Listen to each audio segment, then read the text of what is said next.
Nous sommes heureux de vous compter parmi nous. Bonsoir et bienvenue dans ce 20h. Désormais, le Mali écrira sa propre histoire avec des amis et des partenaires sincères comme la Russie. Déclaration du président de la transition chef de l'État qui a rencontré aujourd'hui le président russe Vladimir Poutine pour un tête-à-tête suivi d'une séance de travail élargie à leurs collaborateurs. Les deux parties ont salué la qualité de ces relations basées sur des valeurs communes et ont convenu de les renforcer. Signe de la vitalité de ces relations, 4 accords de coopération ont été signés au cours du sommet Russie-Afrique. Envoyés spéciaux, Yaya Konate, Adama Kamara et Abdul Salam Bambara. Après plusieurs entretiens téléphoniques, enfin un face-à-face Assimi Goïta, Vladimir Poutine. Deux chefs d'État qui se vouent un grand respect mutuel, le président Goïta considérant la Russie comme un grand ami du Mali et le président Poutine parlant du Mali comme un des partenaires clés de la Russie dans la région. Résolu à maintenir le dialogue et à faire passer les relations à un niveau supérieur, les présidents maliens et russes, entourés de leurs proches collaborateurs, ont passé en revue tous les aspects de leur coopération.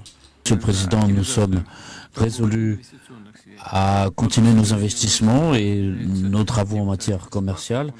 J'ai noté malheureusement une baisse du volume de nos échanges, alors qu'avec beaucoup de pays africains, au contraire, nous avons une augmentation de ce volume d'affaires. Et cette année, nous avons eu un projet d'extraction de lithium. Et donc, Rosatom a été investi dans une entreprise locale. Donc, il y a en minerais, en énergie, en agriculture, tout cela, ce sont des domaines dans lesquels nous pouvons travailler ensemble. Tout en saluant la coopération dans le domaine universitaire qui a largement contribué à la formation des élites maliennes, Vladimir Poutine a réitéré l'annonce pour notre pays de nouvelles livraisons de biens alimentaires. Décision d'ailleurs saluée par le président Assimi Goïta qui, d'entrée de jeu, met en avant l'importance des relations historiques particulières qui unissent les deux pays. Des relations basées sur des valeurs communes que sont le respect, l'égalité et l'équité. Le soutien constant de Moscou à la transition malienne, dira le chef de l'État, est le reflet d'une grande amitié et de l'engagement personnel du président Poutine pour le retour de la paix au Sahel en général et au Mali en particulier. Parlant du processus de refondation en cours, le président Goïta assure qu'il permettra de jeter les bases d'un développement harmonieux conformément aux aspirations des populations maliennes. Dorénavant, le Mali écrira sa propre histoire avec des amis et des partenaires sincères comme la Russie.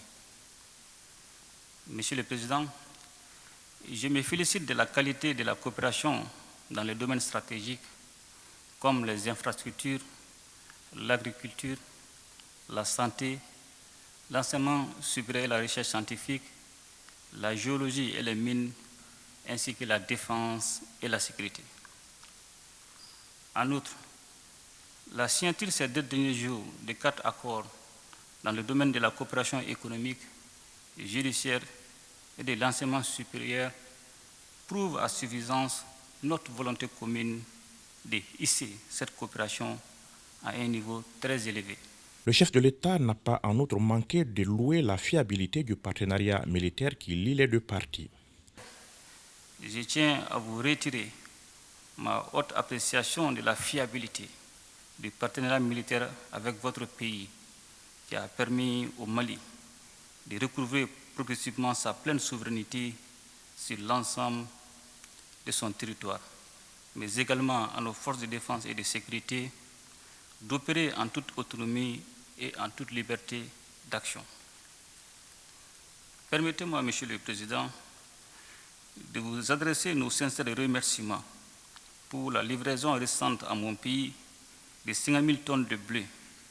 Cette marque de solidarité de la Fédération de la Russie s'est également manifestée par votre décision de faire du Mali l'un des 6 pays bénéficiaires du prochain don de céréales.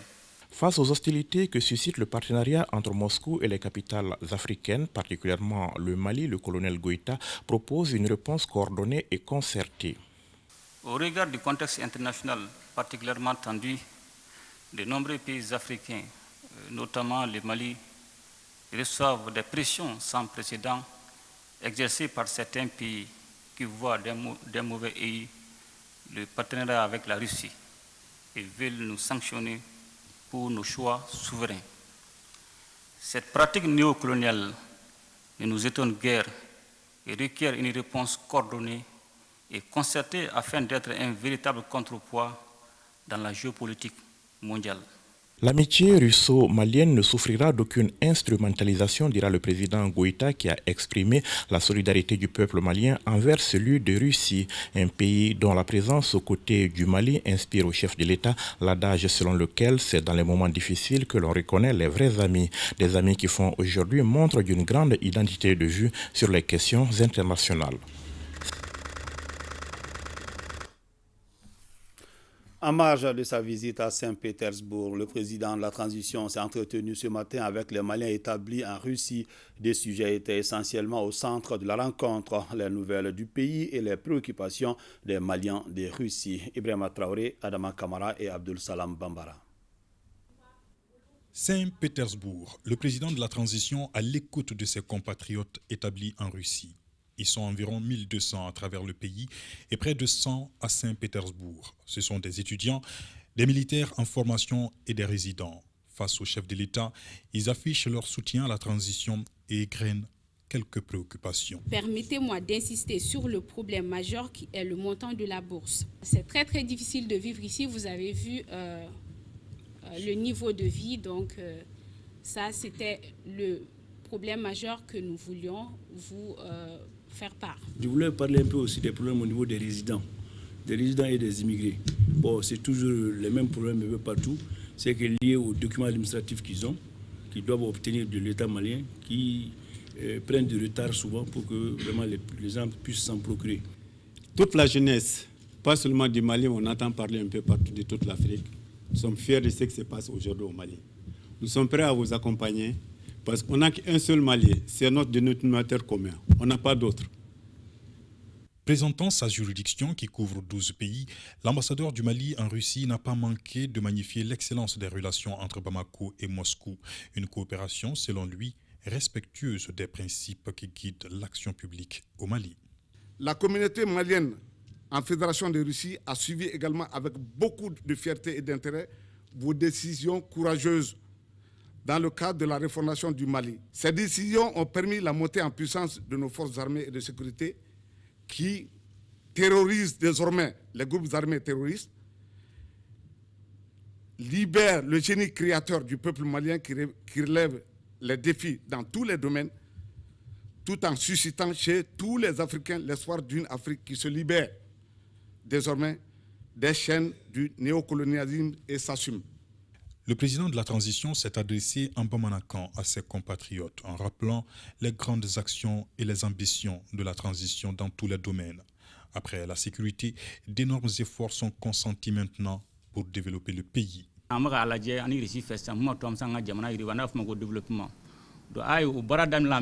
ministre des Affaires étrangères bien, le ministre des Finances bien, le ministre des Défense bien, il y a voyagé badin qui est de ça m'a marqué kono, ça blé n'embaro de kalakala. Le na voyagé que mumbato sumanko nogo kona fuma engrais ani terengo o be baradam lan de botuma watu ko chama mo ko to bakala fo na ko sirat manga depuis amargo kona min be barabela le na voyagé chama ke ni isu ya pour ni sub saka bien ma to monde todo kuma na an se ka confirm ko ma photo ka fait anticiper mumato akna churandala do konna la an se ka fen chama sikisenga alibi o barabe sinan terengo bola senako bola commerce ko bola ni ay al bien opérateur économique be lufna bebo okumun konnalla donc fombe franyo ngam fam kuma nyongo mini donc ara fo bibina ambe développement baralla kafra ani disiga denyuga ka lakana okumun konnalla donc ka fana mali ben tableau labi amba en dokka lakana na mais lakana saka laban parce que ale talent de développement n'ale té développement ça ni développement ni jumana fana mayriwa lakana fana tobaje.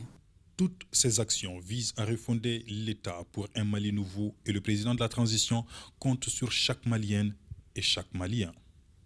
Jamana jigi ba be kilingile ni kam ko kilen saka jamana jo to ko shila comme professeur a to mena an ga minan ko bay kalan ko de se ne fa jamana ci kalan ci dron atida ro jana o kala mi o kura amunu be yan a jo ka sigine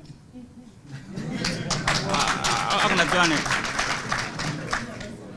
a jaga sigi jamana jigi ba quoi a bete me an rodo la do be kalan u be fendon u ke ka kalam taro jan mais nous nanu jamana la halaya dron wure farbe fa o be sigi mo mai parce que jamana de jeda kan na fulu ko ke ela boy kete ta kalange don ni ma nya ekra fa ko na la anu jamana ni anu be buru dun ibe sigana ibnu buru nyoma fe bi je ka buina ka buinga zaman mbato ben musoja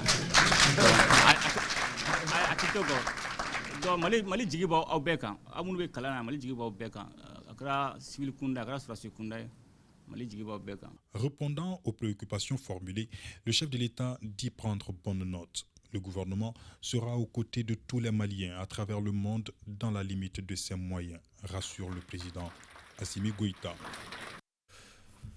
4 jeunes Maliens prennent part à un programme de leadership de jeunes initié par le gouvernement russe. C'est une visite qui permet de connaître la Russie et ses potentialités. Le but est aussi de permettre un partage d'expériences avec la jeunesse russe. Olivier Sangaré, porte-parole des jeunes, est au micro d'Ibrahima Traoré, Adaman Kamara et Abdul Salam Bambara.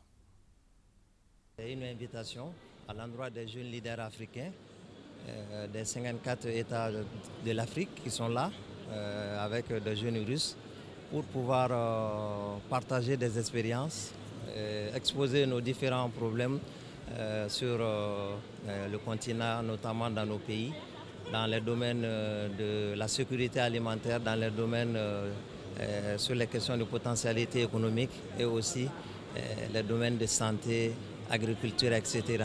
Donc nous sommes là depuis le mardi, donc on a eu des échanges avec des universités ici, avec d'autres jeunes russes et les discussions continuent. Des jeunes ont des projets parmi nous, donc ça sera l'occasion de pouvoir présenter ces projets et aussi avoir des partenaires potentiels pour le financement. Parlons à présent de ce point de presse animé par le président russe devant plusieurs organes de presse étrangers fortement mobilisés pour la couverture du sommet Russie-Afrique. Au journaliste Vladimir Poutine a expliqué les enjeux de ce deuxième sommet et le partenariat russe-Afrique. Des questions d'actualité ont été aussi abordées. Bourama Traoré. Face à la presse internationale, le président russe rappelle sa volonté de construire un partenariat équilibré, solide et gagnant-gagnant avec l'Afrique. Le paternalisme semble révolu pour Vladimir Poutine. Nous avons confirmé notre volonté de faire le monde juste, démocratique et multipolaire, qui se base sur les principes du droit international universellement reconnus et sur la charte de l'ONU. Nous avons noté également notre volonté de lutter contre le néocolonialisme, contre les sanctions illégitimes, ainsi que des tentatives de saper les valeurs traditionnelles. Nous avons réaffirmé l'accord de Sochi de tenir des rencontres entre la Russie et le continent africain une fois tous les 3 ans. Ce seront les rencontres au sommet. Entre ces rencontres, nous allons voir le fonctionnement du mécanisme du partenariat en dialogue. Il y aura des consultations régulières entre les ministères des Affaires étrangères de la Russie et des pays africains et des rencontres avec les autorités de l'Union africaine. Il a été prévu d'instaurer un nouveau mécanisme permanent russo-africain pour coordonner nos décisions dans la sécurité et de prendre des décisions en matière de la lutte contre le terrorisme et l'extrémisme, pour parler de la suffisance alimentaire, des technologies d'information, le non-déploiement des armes dans l'espace et le changement climatique.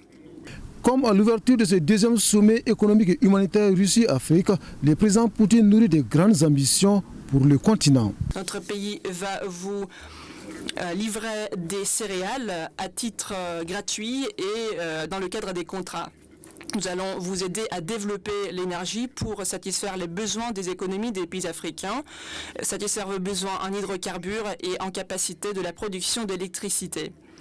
Il s'agit non seulement des sources d'énergie traditionnelles, mais aussi des sources d'innovation qui sont mises en œuvre par notre société Rosatom. Comme dirait l'autre, quand une coopération bilatérale se porte bien, elle se ressent de part et d'autre sans que les mots ne soient nécessaires. Mais devant son homologue russe, le président comorien, président en exercice de l'Union africaine, Azali Assoumani, tient à rappeler un fait réel, à la fois historique. Quand la Russie gagne, l'Afrique gagne. Depuis hier, toutes les interventions, il n'y a aucun pays qui n'a pas remercié les relations séculaires qui existent entre l'Afrique et la Russie ou entre le pays et la Russie. Et surtout, comme on le dit souvent, c'est dans les moments difficiles qu'on connaît les vrais amis. C'est pendant que l'Afrique était dans la difficulté, que ce soit l'esclavage, que ce soit la colonisation, que ce soit l'apartheid, la Russie, il a été, si ce n'est pas le seul pays, ou le premier, mais l'un des pays phares qui était aux côtés de l'Afrique, pour nous aider à lutter contre l'esclavage, le colonialisme et l'apartheid. Donc c'est une relation séculaire. Pour maintenir, voire renforcer ces bons partenariats, les chefs d'État et de gouvernement ont décidé de la mise en place d'un mécanisme de suivi des conclusions de ce sommet d'ici à un prochain rendez-vous prévu dans 3 ans.